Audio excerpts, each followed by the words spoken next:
recording. Thank you. Is there a fourth response in the works? Raise your hand if there's a fourth response anywhere in the works. You're all set. Excellent. So what I'm seeing here is one of you selected to promote freedom and democracy, and two, to safeguard American commercial interests. I really like the second one. You're going to see that this is a pretty consistent pattern of U.S.-Latin American relations over the last 100 years or so. And in reality, you're all right.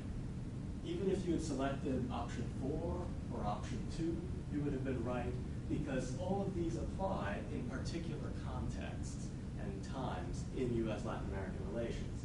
So in other words, to promote freedom and democracy, this was a rhetorical goal of the United States for the past 100 years in its interaction with Latin America. It was not a top priority, given that the U.S.'s main priority was to promote public order and stability in Latin America rather than democracy as such, but it was a rhetorical goal throughout. Also, to promote, resist communism, this was a standard policy during the Cold War, the defining policy, and to safeguard American commercial interests was a priority, again, through the last 100 years. To acquire more territory and natural resources, we're going to come back to that one because it was very important in the 1800s especially. This rehashes some of what we discussed earlier. The territorial phase of U.S.-Latin American relations, 1823 to 1900, this was when the U.S. was focused on acquiring territory and natural resources in Latin America. The commercial and public order phase was from 1900 to 1933. Good neighbor interlude, in which the U.S. adopted a policy of non-interventionism, was from 33 to 45. Anti-communism was during the Cold War, and the neoliberal and war on drugs phase was from the 1990s through the present, more or less. So what I'm going to do now is to talk a bit about Victor Jara and his relation to the U.S. and Latin America. But first I want to give just a little more overview of the U.S. and Latin American relations overall, throughout. They were characterized by an imbalance of power. The U.S. is and has been for the last 100+ years an economic and military powerhouse, whereas Latin American nations tended to be poor and rural, with weak conventional armies and little industrial capacity, as you probably learned from Brent Spencer's guest lecture a few weeks ago. The U.S. tended to favor conservative leaders because these leaders were more likely to accommodate U.S. commercial interests. And throughout U.S.-Latin American relations were characterized by U.S. interventions, military and covert in Latin America. Mark Becker of Truman State University has counted 55 U.S. military and covert interventions in Latin America since 1890, and I'm pretty sure he's missed a couple. These interventions were aimed at regime change for governments hostile to the United States. They had to be deposed. To force policy changes, to force Latin American countries to repay debts, for example, or to restore order in the case of violent rebellions or uprisings that threaten American lives and property. One of the most famous covert interventions in Latin America took place in Chile in 1973, and the fate of Victor Jara is intertwined with this intervention. So who was Victor Jara?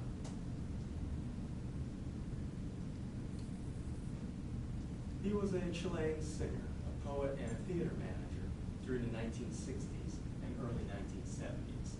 One of the songs he wrote is called Con el alma llena de banderas, the soul full of flags. What I would like to do is to play part of this song, and if any of you have any knowledge of the Spanish language, I would love you to be able to pick out just one or two phrases, and if not, to be able to identify what the tone of the piece is, what you think what feelings you get from listening to it. Anything would be helpful.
soplando irán los vientos,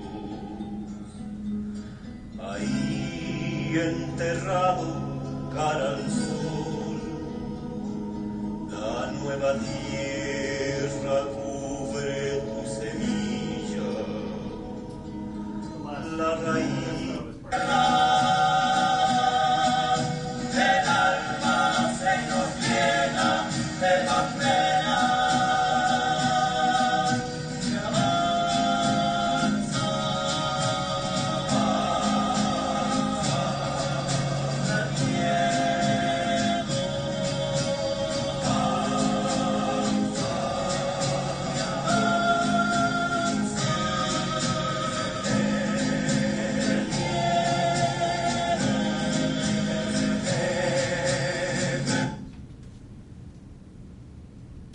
I'm curious to see if you were able to pick out any of the Spanish words in that song. Any word will do.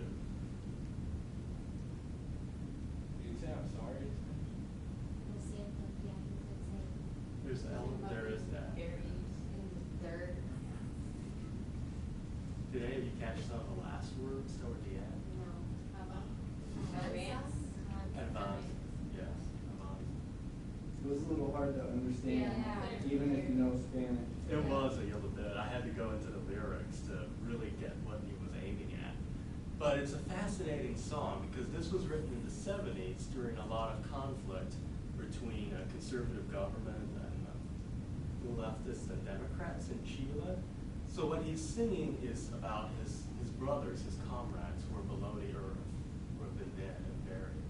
And also about, toward the end, he sings that above the ground, our souls are filled with flags that advance against fear. Venceremos is Spanish for we shall overcome.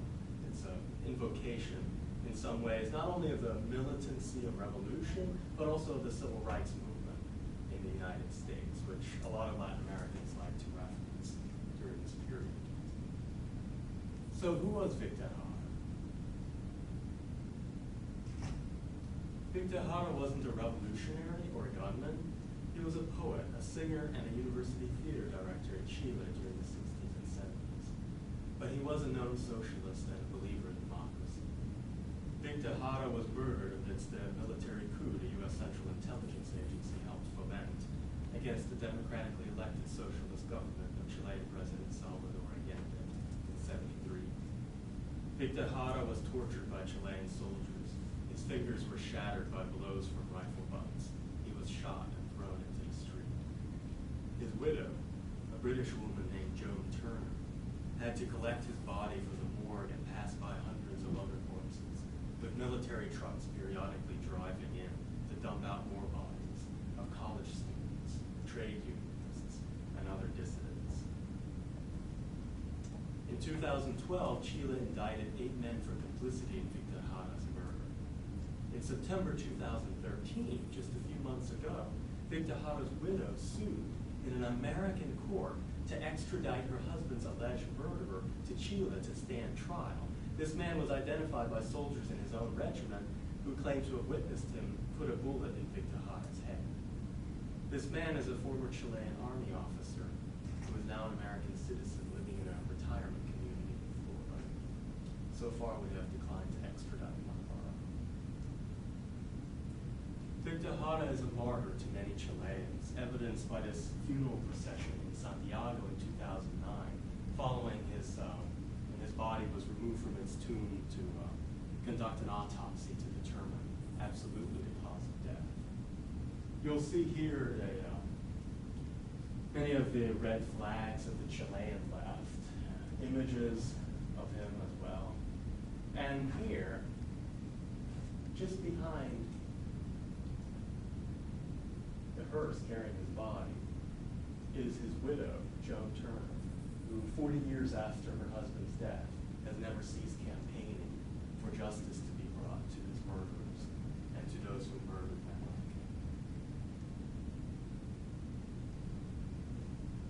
Victor Jara's death relates to two of our learning objectives. Learn from history and empathize with historical actors. History is not simply to find out what really happened and write about it while remembering to cite your sources, though that's obviously crucial. History has consequences. History is real, it resonates, and history contains a moral imperative. Victor Jara is a case study of the atrocities that so often ensued in Latin America when U.S. intervention, however covert, however well-intentioned, went very badly wrong. To understand the context of Victor Jara's murder and the CIA-backed coup that led to it, we have to go back 150 years to 1825.